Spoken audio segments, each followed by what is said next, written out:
교제는 예배를 마치고 교제를 하도록 하겠습니다. 하나님의 말씀은 마태복음 22장 1절에서 14절입니다. 신약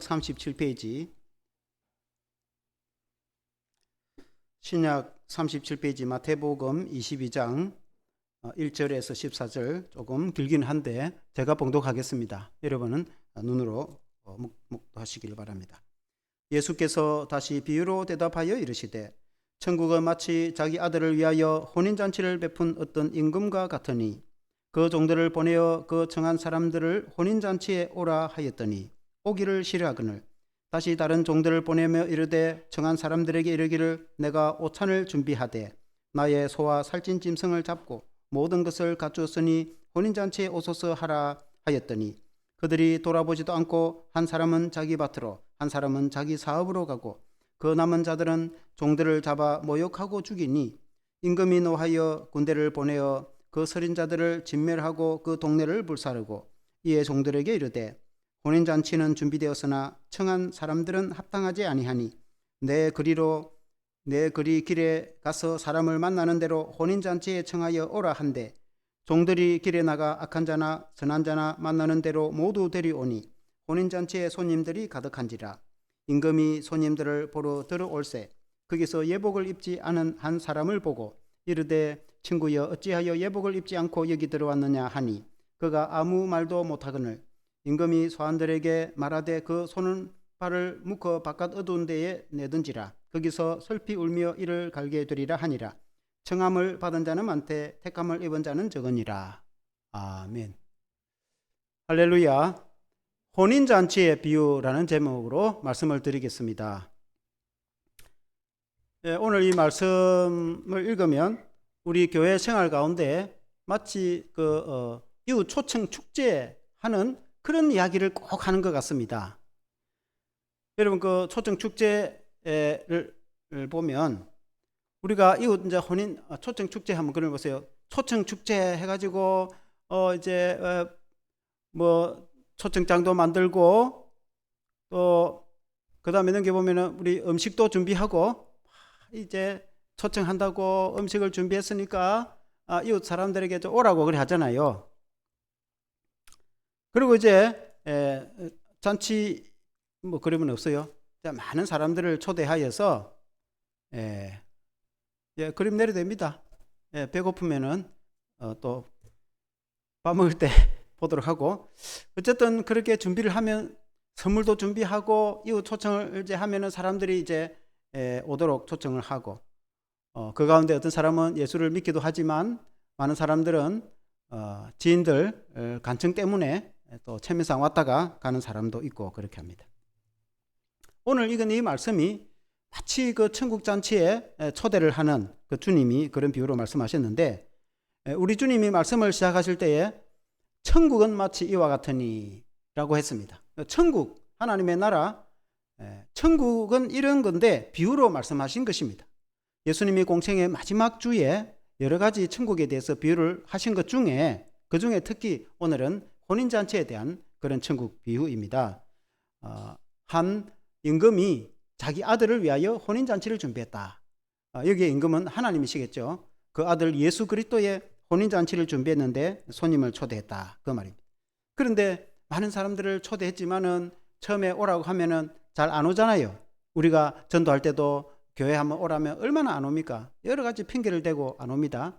그러나 또 어떤 경우에 사람들이 옵니다. 그러나 그 중에 정말 복음을 듣고 예수님을 믿고 영접하여 구원을 얻는 사람도 있지만은 그러나 전혀 복음에는 관심이 없는 사람도 있습니다. 그래서 많은 사람이 초대되었다고 해서 다 구원받는 것은 아니고 오직 예수 그리스도를 구주로 영접하여 믿을 때에 구원을 얻는다. 그런 자들이 선택을 받은 사람들이다. 라는 이제 그런 의미의 말씀입니다. 오늘 이 말씀으로 우리가 은혜를 받기를 원합니다. 첫째는 먼저 초청을 받은 사람들이 있습니다. 먼저 초청을 받은 사람들. 마태복음 22장 2절에 보니까 천국은 마치 자기 아들을 위하여 혼인잔치를 베푼 어떤 임금과 같으니 어떤 임금이 자기 아들 왕자를 위하여서 혼인잔치를 준비했다는 겁니다. 여러분 이제 이 혼인잔치라고 예수님이 말씀을 하셨는데 이 교회는 잔치와 같습니다. 교회는 축제와 같습니다. 그래서 이 혼인잔치가 하나님의 나라 교회의 참 멋진 비유라고 저는 생각을 합니다. 여러분, 우리가 예수 그리스도를 믿어서 하나님의 자녀가 되고 하나님의 백성이 되었으니까 여러분 얼마나 감사합니까? 그러니까 우리의 마음속에는 하나님께 대한 감사가 가득 차고 넘칩니다. 그러니까 우리의 마음속에는 기쁨이 충만하고 정말 진정으로 예수님을 믿는 사람은 하나님의 은혜와 사랑으로 충만합니다. 그러니 당연히 표정도 밝고 당연히 서로에 대해서 배려도 있고 서로 사랑으로 섬기려고 하고, 그래서 교회는 천국 같은 그런 공동체가 됩니다. 아멘. 여러분, 교회는 여러분 천국과 같은 데라고 여기시기를 바랍니다. 여러분, 주일날 옷을 챙겨 입고 교회 예배드리러 갈 때에 여러분 얼마나 기쁜지 우리 하나님께 예배를 드리러 가잖아요. 옛날에 그런 믿음의 선배들의 이야기가 있지 않습니까? 장사하는 사람이 시장통에서 날 6일간 장사하더라도 주일날 때는 예쁜 옷을 입고 그 이제 맞으면 사투리 아줌매들이 같은 장사하는 사람 믿지 않는 사람들 보면은 참 희한하다고 하는 거예요. 몸빼 입고 똑같이 시장통에 장사하다가 주일만큼은 멋진 옷을 입고 다 예쁘게 화장을 하고 교회 간다는 거예요. 그러니까 자기들은 주일도 없이 평생을 일을 해도 늘 일을 해도 버는 거는 주일 하루 쉬고 예배드린 사람이나 뭐 별 차이 없죠. 먹고 사는 거는 뭐 별 차이 없습니다. 그래서 교회 나가서 얼마나 참 즐거운 시간을 보냅니까? 근데 그 이제 천국 잔치가 준비가 됐는데 종들을 보내서 천국 잔치에 사람들을 초대합니다. 3절에 보니까 그 종들을 보내어 그 청한 사람들을 혼인잔치에 오라 하였더니 오기를 싫어하거늘. 여러분, 임금이 혼인잔치, 아들의 혼인잔치를 준비했는데 사람들을 청하였는데 사람들이 오기를 싫어했습니다. 굉장히 이해가 안 됩니다. 여러분, 오늘 같은 날 만일에 청와대에서, 옛날에는 청와대죠, 청와대에서 잔치 있는데 사람들을 초대하면 어떻게 하겠습니까? 아무나 갈 수가 없습니다. 오래전에 신원조회를 하고 철저히 검증을 하고 들어갈 때 검문 검색을 다 하고, 여러분 우리 목사님들 중에서도, 목사들 세계에서도 큰 교회 목사님들이 청와대 가서 설교하고 하면 얼마나 자랑스러운지 모릅니다. 청와대 부름받아 가서 설교하고 예배 드리고 왔다면서 그야말로 뭐 참 그래도 아무나 또 부름받을 수도 없어요. 대한민국에서 인지도 있는 목사님이 그것도 아주 뭐 여러 가지 검증 가운데서 갔다 오지 않겠습니까? 여러분, 청와대에서 부르는데 여러분 얼마나 영광스럽겠습니까? 일반 상식으로 생각했을 때. 근데 임금이 초대를 하는데 사람들이 오기를 싫어했다는 거예요. 얼마나 이 사람들이 참 좀 어찌 보면 마음이 완악하다는 그런 걸 볼 수가 있는데, 근데 사실 오늘날 우리가 살아갈 때 사실 이 교회가 초청 축제를 하고 우리가 그렇게 해서 친구 초대를 할 때에 여기는 하나님의 나라이며 천국 잔치거든요. 하나님이 초대를 하는 건데 오기를 싫어합니다. 사실 여러분, 사실 전도를 해봐서 전도사 할 때니까 잘 되는 경우도 있지만은, 그러나 대개의 경우에 친구 한번 데려오려면은 잘 친한 친구도 안 가려고 합니다. 교회는 안 간다고 합니다. 같이 잘 친하고 같이 밥 먹고 공부하고 놀러 다니도 교회 가는 이야기는 하지 말라고 그렇게 하잖아요. 여러분, 쉽지 않습니다. 초대하는데 여러분 쉽습니까? 예수님은 다 알고 계십니다. 예수님이 오래전에 이미 우리의 마음과 상태를 미리 다 아시고 여러분의 마음을 다 이해하시는 줄 믿습니다. 오기를 싫어한다는 거예요. 안 오는 걸 여러분 어찌합니까? 여러분 소처럼 끌고 올 수도 있는 것도 아니고, 여러분 오기를 싫어한다. 세상의 사람들이 죄가 가득하기 때문에 하나님을 믿는 것을 싫어합니다. 그래서 잔치는 준비됐고 음식은 준비됐는데 사람이 안 오면 여러분 어떻게 되겠습니까? 다시 다른 종들을 보내어서 4절에 보니까 다시 다른 종들을 보내어 이르되 청한 사람들이 이르기를 내가 오찬을 준비하되 나의 소와 살찐 짐승을 잡고 모든 것을 갖추었으니 혼인잔치에 오소서 하라 하였더니 그 살찐 소를 잡았다는 것입니다. 음식을 많이 준비를 했습니다. 그리고 아마 선물도 준비했을 겁니다. 이 오찬을 크게 성대하게 임금이 준비했습니다. 그럼에도 불구하고 사람들이 오질 않는데 핑계를 댑니다. 여러분, 반응이 이렇습니다. 5절을 한번 보시면은 5절에 그들이 돌아보지도 않고 한 사람은 자기 밭으로 한 사람은 자기 사업으로 가고, 돌아보지도 않고, 제가 이 말씀을 준비하면서 참 냉정하다는 생각이 듭니다. 왜냐하면은 그 이 임금의 종들이 나가서 잔치에 초대를 하는데 그 주민들이 하는 말이 돌아보지도 않는다. 돌아보지도 않는다는 거예요. 그러니까 전혀 반응하지 않고 냉담하게 그냥 나는 밭으로 가야 된다, 사업으로 가야 된다, 바쁘다는 것입니다. 바빠서 교회 안 온다는 것입니다. 오늘날 초청 축제를 비하면 우리가 교회 한번 가자 하면은 여러분 세상 사람들이 보통 되게 뭘 합니까?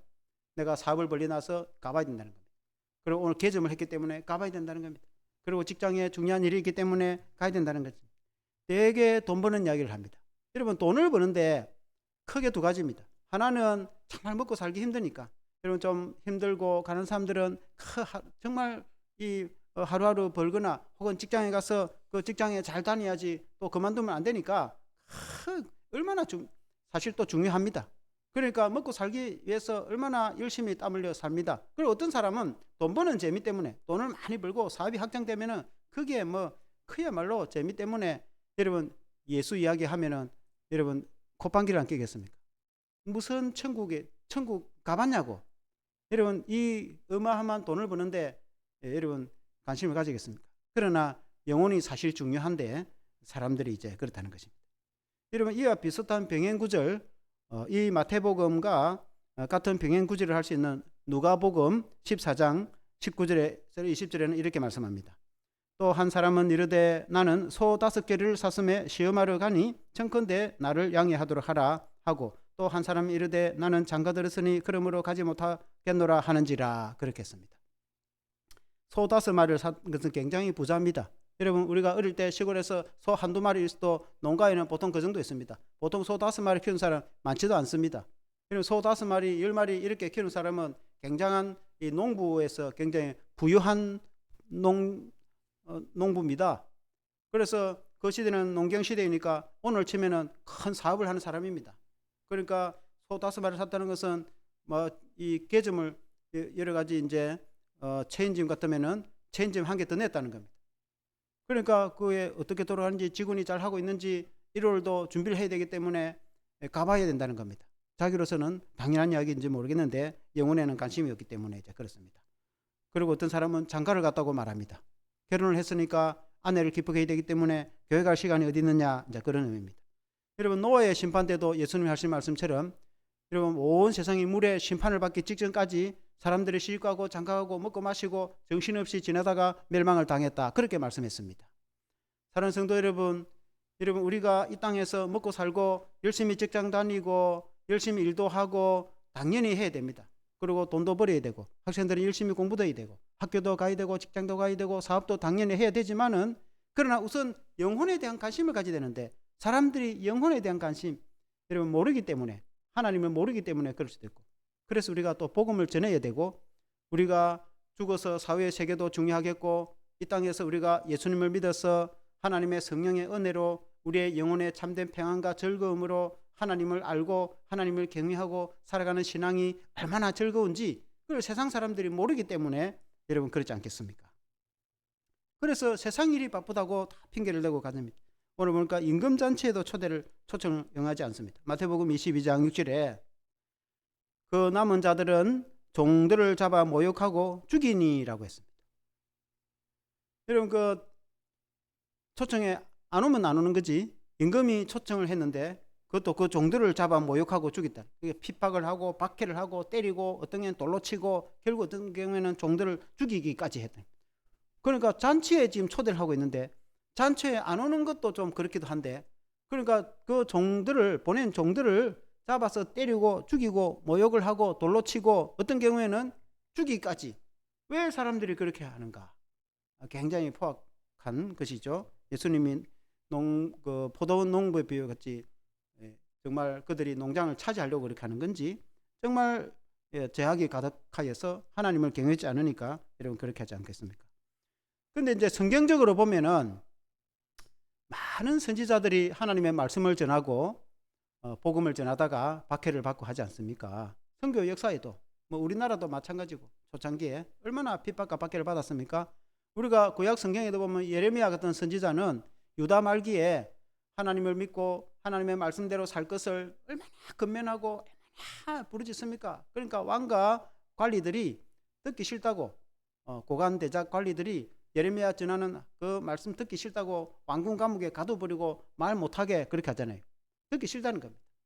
하나님 말씀대로 살지 않으면은 이민족, 갈대아 사람, 바벨론 사람들 군대가 쳐들어와서 이 나라를 멸망시키고 포로로 끌고 가게 될 것이라고 그 소리 여러분 듣기 좋겠습니까? 듣기 싫다는 게 그런 소리 하지 말고 우리는 하나님의 나라 백성인데 어떻게 이 나라가 망하겠느냐고 창대하고 번창할 건데 그런 소리 하지 말라고. 그래서 예레미야를 죽이지는 못하고 감옥에 가두고 예레미야는 감옥에 갇혀서 예루살렘이 멸망 당하고 바벨론 군대가 와서 예레미야 선지자를 풀어줍니다. 유다의 왕과 관리들은 예레미야를 감옥에 가두지만은 이 적대국가 바벨론 군대가 와서 군인들이 예레미야를 자유롭게 풀어줍니다. 당신 마음대로 하라고 그렇게 풀어줍니다. 우리 따라 바벨론 가려면 가고 여기 살려면 살고 그렇게 말합니다. 여러분 선지자들이 복음을 전하다가 얼마나 핍박과 박해를 받는지 예수님 시대에도 마찬가지였어요. 여러분 오늘 이 말씀을 전하는 예수님이 제가 처음에 말씀드렸듯이 공생의 마지막 주입니다. 그러니까 이제 예수님이 잡혀서 십자가에 죽기 직전입니다. 그러니까 이제 이 앞에 구절에 여러분 성경 읽어봤잖아요. 예수님이 예루살렘에 들어가서 성전을 청결하잖아요. 성전을 다 엎어버리거든요.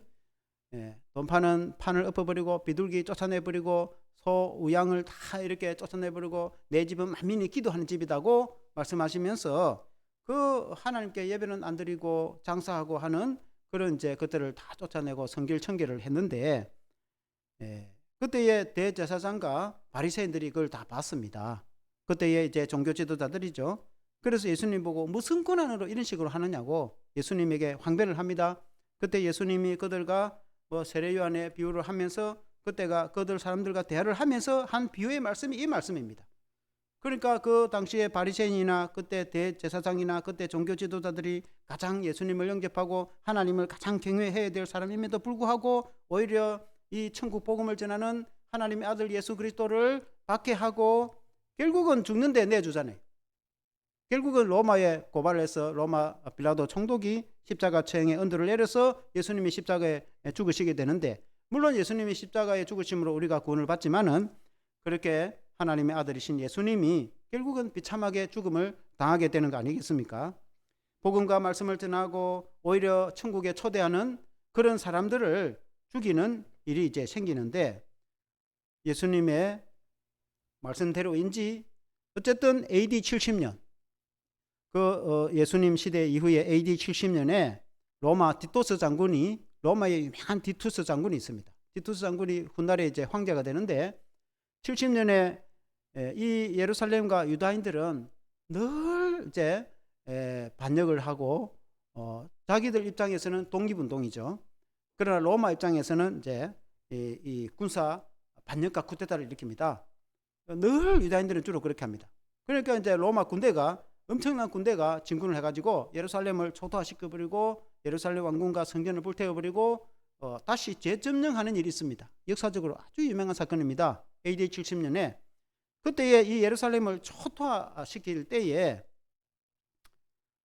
마치 오늘 예수님이 하신 말씀처럼 주의 종들을 수없이 보냈지만은 그들을 외면하고 영접치 아니하고 심지어 때리고 박해하고 죽이기까지 하니까 왕이 군대를 보내서 썰어버렸다고 했습니다. 여러분 선교 역사에 보면은 선교 현장에서 아프리카에 옛날에 이제 영국이나 이런 근대 선교가 시작됐을 때에 1800년대 이후에 혹은 1900년대 초에 이런데 이제 이 1800년대에 아프리카에 가서 리빙스톤처럼 전 아프리카를 휘짓고 다니면서 복음을 전하고 성경을 전하고 예수님을 이제 천국을 전하는데 그 중에 아프리카 토인 중에서 예수를 믿는 사람도 있겠지만은 복음을 받아들이고 마을 전체가 이제 교회화되어서 교회도 세워지고 그렇게 되는 경우도 있었고 어떤 경우에는 그 선교사들을 비참하게 죽이거나 때리고 감금하고 폭행하고 그야말로 모욕을 주고 그런 일도 있었어요. 그러면 이제 이 서구의 군대가 그것 때문에 간 건 아닌데 여러 가지 우여곡절 끝에 무역하고 이렇게 또 서구와 제국 군대가 확장되는 과정에서 그런 지역을 점령을 해가지고 초토화시켜버리고 썰어버린 거예요. 그게 거의 대부분이 처음에 선교사들 가지고 복음을 전하고 또 전하고 전했는데 안 받아들이고 결국 선교사들이 수백 명이 죽고 어떤 게는 수천 명도 죽고 선교사들이 죽고 나면은 그 다음에는 전쟁이 터져버리는 거예요. 전쟁이 터가지고 그야말로 초토화 되는 일들이 역사적으로 그게 뭐 하나님의 역사인지 어쨌든 그런 일이 선교 역사에 세계 역사에 그런 일이 많습니다. 오늘 이 성경 말씀에도 예수님이 그 천국 초대 잔치에 그 구원의 즐거운 잔치에 초대를 했는데 그 초대에 응하지 않고 그리고 이제 심지어 종들을 죽이고 그렇게 했을 때 하나님이 군대를 보내서 그 말을 썰어버렸다는 말씀이 이제 성경에 나옵니다. 7절에 보니까 임금이 노하여 군대를 보내어 그 살인한 자들을 진멸하고 그 동네를 불사르고 임금이 군대를 보유하고 있으니까 가서 썰어버렸다. 하나님은 구원의 하나님도 되지만 심판의 하나님도 되신다는 이제 말씀을 깨달을 수가 있습니다. 그리고 이제 두 번째는 나중에 초청받은 사람들. 한번 같이 해봅시다. 나중에 초청을 받은 사람들.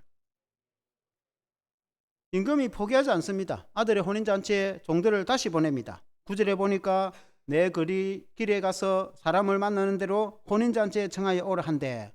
그러니까 종들을 다시 보내가지고 이제는 내 거리 시내 가서 있는 대로 닥치는 대로 사람들을 데려오라는 거예요.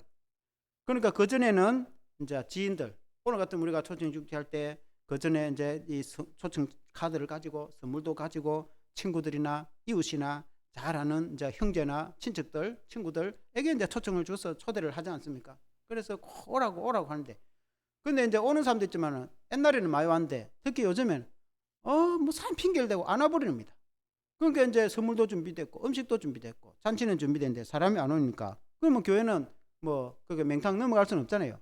그러면 가서 이제 전도지 들고 시내 가가지고 모르는 사람이라도 데려오라고 막 동네 사람들 가서 데리고 그러면 어떤 경우에는 이제 뭐 경로당 같은 데 가잖아요. 할머니들 모여가지고 하토나 치고 그러면은 이제 맛있는 이제 떡도 해가 드리고 가서 어깨도 좀 주물러 드리고 할머니들 가서 노래도 불러주고 기분 좋거든. 그럼 뭐 때문에 이렇게 하면은 사실 우리가 어느 교회에서 나왔는데 그 한 분만 좀 가달라고 그럼 가끔 맛있는 것도 준비됐고 선물도 주고 하니까 봉고차로 와서 태워가고 집에 태워주겠다고 그러면은 아이고 이 아줌에 그렇게 하는데 우리가 외면할 수 있나 그래가지고 한번 와준단 말입니다. 그 할머니도 모셔오고 어떤 경우에는 이제 10절에 보니까 종들이 길에서 악한 자나 선한 자나 만나는 대로 모두 데려오니 혼인잔치에 손님이 가득한지라. 그러니까 모르는 사람도 데려오고 만나는 사람도 데려오고 이 같은 구절 누가복음 14장 22절에는 종이 돌아와 주인에게 그대로 고하니 이에 집주인이 노하여 그 종에게 이르되 빨리 시내의 거리와 골목을 나가서 가난한 자들과 몸이 불편한 자들과 맹인들과 저는 자들을 데리고 오라 하니라. 그러니까 이제 장애 복지원 같은 데도 가는 거예요. 이제 가지고 그 사람들은 그냥 앉아서 그냥 뭐 아무것도 안 하고 이제 그 뭐 프로그램을 하고 있단 말이에요. 그러니까 또 선물도 주고 막 그 봉사도 하고 그래가지고 우리한테 잘해주시니까 그럼 일요일날 이제 어느 때 초청잔치에 또 한번 그때는 좀 꼭 와주세요. 그러면은 그때는 가야지. 그러고 선생님하고 그러면 돼. 장애자들도 막 오는 거예요. 어떤 사람들은 또 전도 열심히 하는 사람들은 군대에도 간다 또. 나는 그런 건 또 안 해봤는데 군대 가서 세례는 주로 봐도 군대에 어떻게 알고 들어가는지 또 정문에 들어가기도 힘든데 아는 사람 통해서 군대 들어가가지고 우리 군인들 이렇게 이런 잔치가 있는데 그날 한번 좀 맛있는 것도 준비되고 선물 있으니까 군인 보내달라면은 그리고 군인들도 또 와요. 또 휴일날 와가지고 줄 딱 세워가지고 인근에 이제 작은 부대에 있는 저는 교회도 그런 일이 있었거든요. 작은 이런 이 소부대는 좀 자유로우니까 종교생활에 자기들이 걸어서 와요. 어쩌면 차 보내달라면 봉고차 보내주고 오지만 어떤 경우는 걸어서 거기 하는데 그럼 평소에는 뭐 몇 명만 오다가 이날만큼은 좀 친구 좀 데려온다 하면은 그 부대에 근무 안 쓴 애들 다 데려가잖아요. 다 데려와가지고 쫙 앉기도. 그냥 있는 대로 데려와가지고 이제 앉히는 거예요. 이는 뭐 초청장하고 관계없이 무조건 데려와서 내 집을 채우라는 말씀처럼 가득 채우는데 이 임금도 그렇게 하여 잔치 때 손님이 가득해야 되니까 일단은 그래가지고 이제 잔치가 된 겁니다. 그런데 여기서 중요한 게 12절에 보니까 12절 같이 한번 읽어보겠습니다. 12절 시작. 이르되 친구여 어찌하여 예복을 입지 않고 여기 들어왔느냐 하니 그가 아무 말도 못하거늘. 임금이 이제 초대 잔치에 한번 내려가 보니까 사람들이 그래도 가득 자리에 앉았어요. 이제 혼인 잔치에 뭔가 잔치 기분이 좀 납니다. 그래서 사람들 쭉 한번 돌아보는데 예복을 안 입고 앉아 있는 사람이 떠 있는 거. 그래도 그 명색이 이제 혼인 잔치인데 혼인잔치 그림이 있습니까? 제가 띄운 그림에 한번 보면, 여러분 이 그림을 띄워주는 거는 여러분 잠 안 오게, 그거는 가나 혼인잔치 그림을 한 띄운 것 같고, 이거 그림 말고 다른 건 없어요. 이거는 어떤 그림을 그냥 하나 제가 찾았습니다. 여러분 신랑 신부가 얼마나 아름답고 멋집니까? 하객들이 있고 정말 이렇게 혼인잔치 하면 얼마나 즐겁습니까? 근데 혼인잔치에 우리도 가보지만은 뭐 친구나 친척들 이제 자녀들 혼인잔치 가면은 그래도 명식이 혼인잔치에 결혼식에 가는데 추린 입고 가는 사람은 없어요. 나름대로 양복을 입거나 한복을 입거나 나름대로 예복을 좀 준비를 입고 그래가지고 가지 그냥 막 가는 사람은 없어요. 그런데 이제 오늘 말씀처럼 이제 그림을 내리시고 여기 보니까 혼인잔치에 예복을 안 입고 그냥 와서 이 사람은 오라니까 그냥 온 거예요. 이제 막 오라니까 막 와가지고 앉아 있는데 보니까 예복을 안 입고 앉아 있었어요. 그냥 와 있는 겁니다. 그래 왜 예복을 안 입고 왔느냐 하니까 뭐 아무 말이 모르겠다는 게 아무 말이 없습니다. 그때에 이 임금이 이 종들을 시켜서 이를 붙잡아서 어두운 데 쫓아내 버리라 라고 말씀했어요. 영적으로 말하면 영원한 심판으로 내쫓아 버렸다 그 말입니다. 여러분 이 예복을 입었다는 것은 요한계시록 19장 8절에 이렇게 말씀합니다. 요한계시록 19장 8절에 같이 읽어보겠습니다. 시작. 그에게 빛나고 깨끗한 세마포 옷을 입도록 허락하셨으니 이 세마포 옷은 성도들의 옳은 행실이로다 하더라. 세마포 옷, 세마포라는 말은 하얀, 우리나라 이 성경이 100년 더 전에 번역이 됐기 때문에 세마포라는 말은 한국말입니다. 한국말. 젊은 사람들 세마포 하면 무슨 포? 마산포? 이게 뭐 삼천포?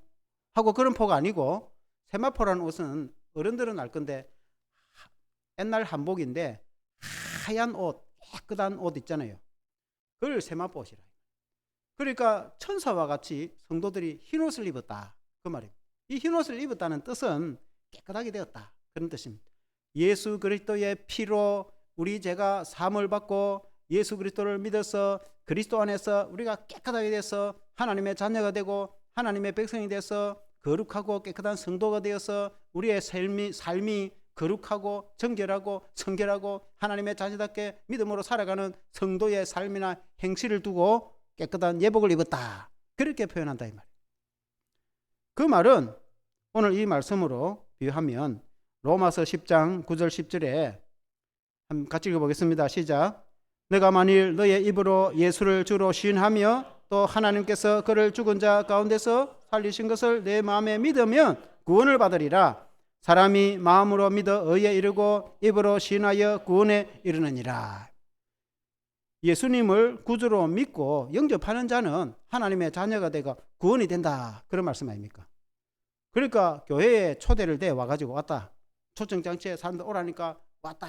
지인도 오고 친척도 오고 친구도 오고 뭐 얼떨결에 뭐 같이 동네 사람들도 뭐 그냥 모르는데 어쨌든 뭐 그냥 온 사람도 있고 군인도 오고 여러 사람이 왔는데 그 설교자가 이제 목사님이 말씀을 전하겠죠. 천국 복음에 대해서 하나님이 우리를 사랑하시고 근데 하나님을 떠난 인간이 죄 가운데 빠져서 영원한 심판을 받게 되었는데 하나님의 아들 예수 그리스도께서 오셔서 사랑으로 십자가에 죽으시고 희생하셔서 우리 죄를 용서해 주시고 우리를 구원해 주셨는데 누구든지 예수님을 믿기만 하면 죄를 용서받고 구원받고 천국 가고 하나님의 자녀가 됩니다. 천국 복음을 안 전하겠습니까?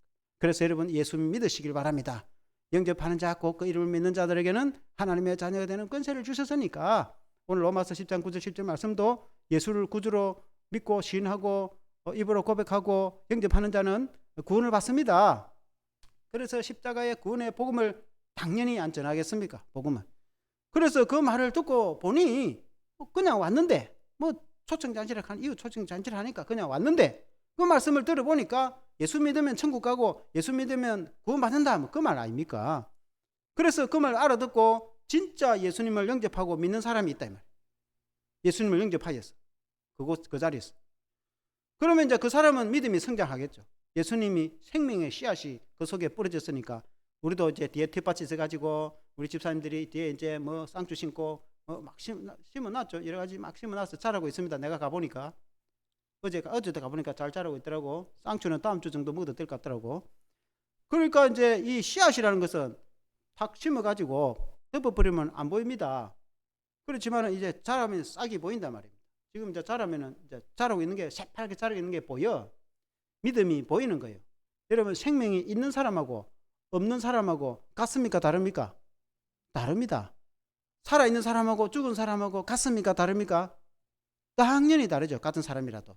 마찬가지로 영적으로 예수님을 믿어서 영적인 생명이 있고 하나님의 자녀가 된 사람은 천국 백성이고, 예수님을 믿지 않는 사람은 생명이 없다. 그 말은 영적인 생명이 없다. 여러분, 영생이 있는 사람하고 없는 사람하고 당연히 다르지. 그렇지 않습니까? 여러분, 교회를 다닌다고 되는 게 아니에요. 초청 한번 왔다고 되는 게 아닙니다. 그게 교회에 왔다 갔다 한다고 되는 게 아닙니다. 예수님을 믿어야 되는 겁니다. 예수님을 구주로 영접해야 됩니다. 예수님을 정말 나의 구주, 나의 주인으로, 나의 하나님으로 예수님을 정말 믿고 믿음이 생겨서 자기 안에 믿음의 씨앗이 자라고 싹이 자라듯이 생명이 자라는 사람, 여러분, 그 사람은 여러분 예복을 입은 사람, 세마포 옷을 입은 사람, 흰옷을 입은 성도다 이 말입니다. 그런데 초청잔치에 왔기는 왔지만은 아무리 설교를 듣고 말씀을 들었긴 했지만은 예수님을 안 믿는 거예요. 그냥 뭐 친구 따라 내가 온 거지, 오락해서 온 거지, 그냥 체면서 한번 가져온 거지, 나 예수 믿을 마음은 없다는 거예요. 실제로 그렇게 말하는 사람도 있습니다. 그 다음에 우리가 한번 신방을 가보면은, 아이 목사님 나 교회 안 갈 거라는 거예요. 왜? 아 그때 한번 오셨는데 다음에 또 다음 주도 한번 오세요. 그러면은 안 갈 거라는 거예요. 왜 안 가냐? 나 예수 믿지도 않고 친구가 참 좋기 때문에 한번 꼭 오락해서 내가 체면 때문에 갔기는 갔지만은 그래도 나는 예수는 안 믿습니다. 그러면 이제 기도만 해주고 오죠. 지금은 안 믿어, 다음에 믿으면 됩니다 하고 그렇게 기도를 해주고 오지만은 어쨌든 예수님을 믿어야 되지, 안 믿으면 안 되는 거죠. 여러분 이해가 되십니까?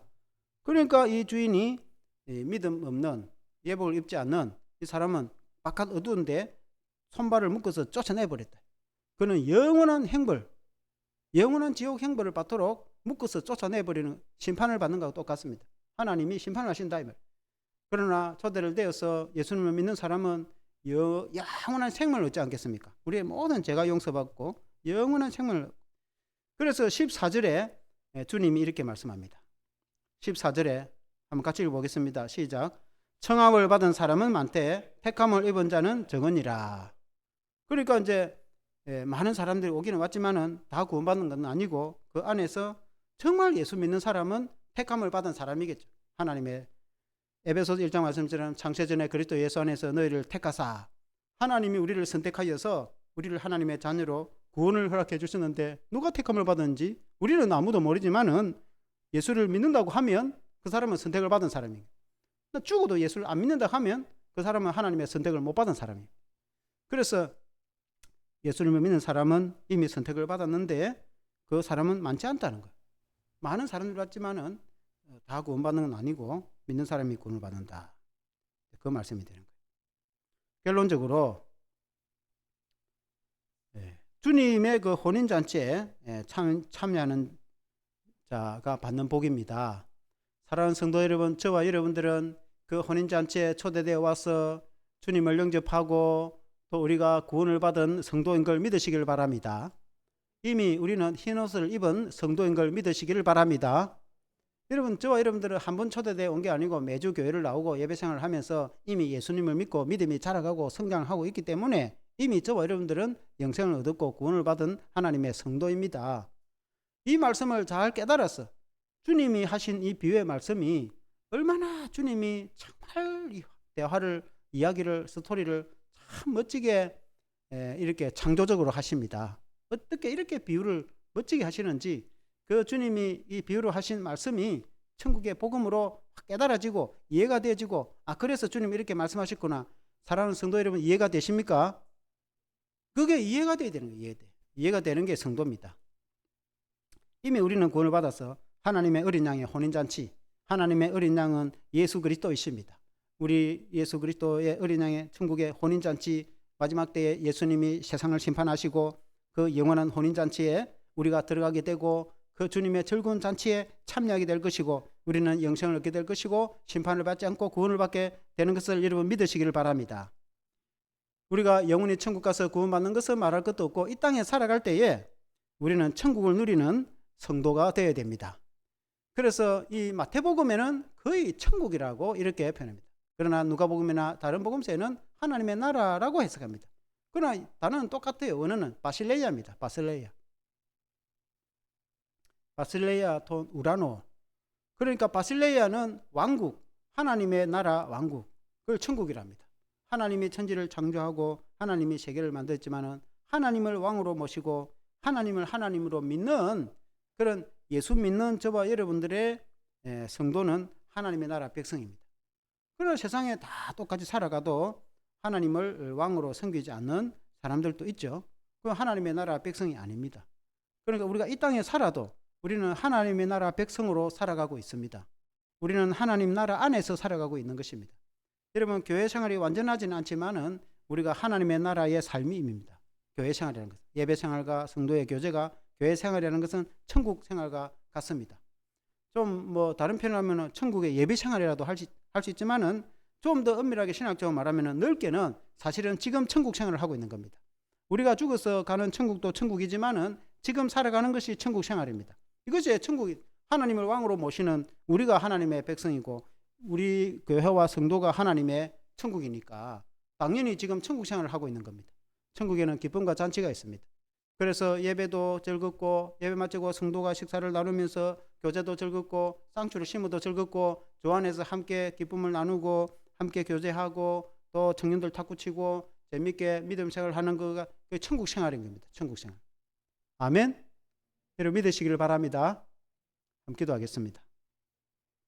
하나님 아버지, 오늘 우리가 주님의 그 비유의 말씀을 들어보니 천국이 이러하다고 말씀하고 있습니다. 하나님 아버지, 이미 우리는 천국 생활을 하고 있는 걸로 믿습니다. 예수 그리스도를 믿어서 하나님의 자녀가 되어서 하나님의 천국 백성이 되어서 우리가 마지막 때에 우리가 죽어서 우리가 천국에 영원히 천국에 가겠지만은 그러나 이 땅에 살아갈 때에 우리가 바실레야에 우리가 하나님의 천국에 살아가고 있습니다. 하나님의 교회가 하나님 미완성된 천국이며 우리가 믿음 생활 예배 생활이 천국 생활이고 주 안에서의 성도의 교제가 하나님의 나라의 생활인 줄로 믿습니다. 그러면 우리가 이 믿음 생활 교회 생활이 주 안에서 즐거운 믿음 생활이 되게 하시고 행복한 믿음 생활 되게 도와주시옵소서. 하나님 아버지, 또한 주님의 비유 말씀처럼 오늘 세상 사람들이 완악하여서 복음을 잘 깨닫지 못하지만은 그러나 우리가 먼저 믿게 된 성도이니 우리가 사명을 가지고 포기하지 않고 복음을 전할 수 있도록 도와주시옵소서. 택감받은 사람이 누구인지 모르지만은 그러나 하나님은 다 아시고 하나님의 말씀에 순종해서 우리가 전도하였을 때에 영원히 구원받는 줄로 믿습니다. 하나님 아버지, 또한 은혜옵게는 우리 성도들이 믿음이 싹이 자라듯이 주 예수 그리스도를 믿는 믿음이 잘 성장하여서 믿음의 장성한 분량에 이르기까지 성도들이 말씀으로 자라가게 도와주시옵소서. 예수 그리스도 이름으로 기도합나이다. 아멘.